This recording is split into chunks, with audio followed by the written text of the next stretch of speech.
Assalamualaikum warahmatullahi wabarakatuh. Perkenalkan, nama saya Raya Subagio dengan NIM 255642009PN19797. Di sini saya akan menjelaskan tentang limiting factors in aquatic ecosystem. Limiting factors itu adalah faktor pembatas yang merupakan faktor lingkungan yang ketersediaannya itu paling sedikit atau melebihi toleransi, sehingga membatasi pertumbuhan, kelimpahan, distribusi, atau produktivitas dalam suatu ekosistem.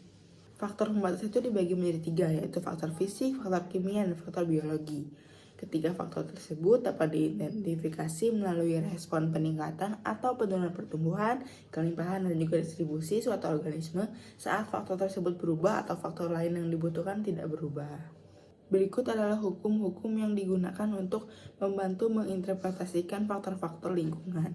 Yang pertama ada hukum minimum Lieberg, yaitu pertumbuhannya dibatasi oleh nutrisi yang paling sedikit tersedia. Biasanya itu nutrisinya seperti nitrat atau fosfat.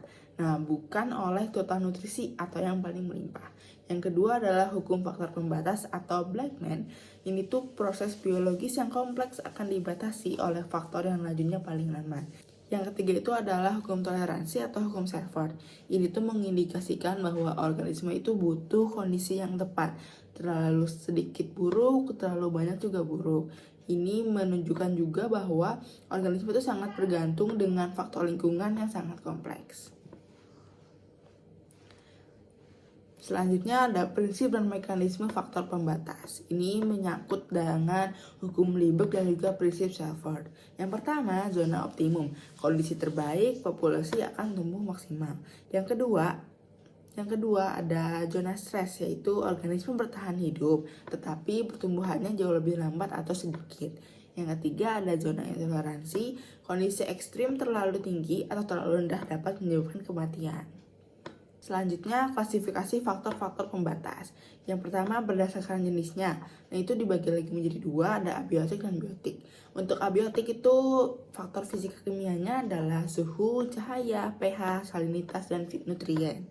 Untuk biotik itu interaksi antar makhluk hidup, yaitu kompetisi, predasi, dan juga parasitisme. Yang kedua, berdasarkan kepadatan populasi. Ini juga dibagi menjadi 2. Yang pertama ada density dependent atau bergantung kepada kepadatannya, yaitu akibatnya akan makin parah jika populasi semakin padat.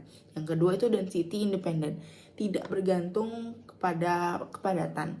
Nah, itu terjadi tanpa meningkatkan jumlah populasinya. Faktor biotik utama dan faktor abiotik utama. Untuk faktor abiotik utama terdiri dari suhu. Nah, ini tuh memengaruhi laju metabolisme. Suhu hangat dalam batas toleransi ya tentunya bisa memicu pertumbuhan bakteri seperti Vibrio harvei. Yang kedua, cahaya. Vital untuk fotosintesis.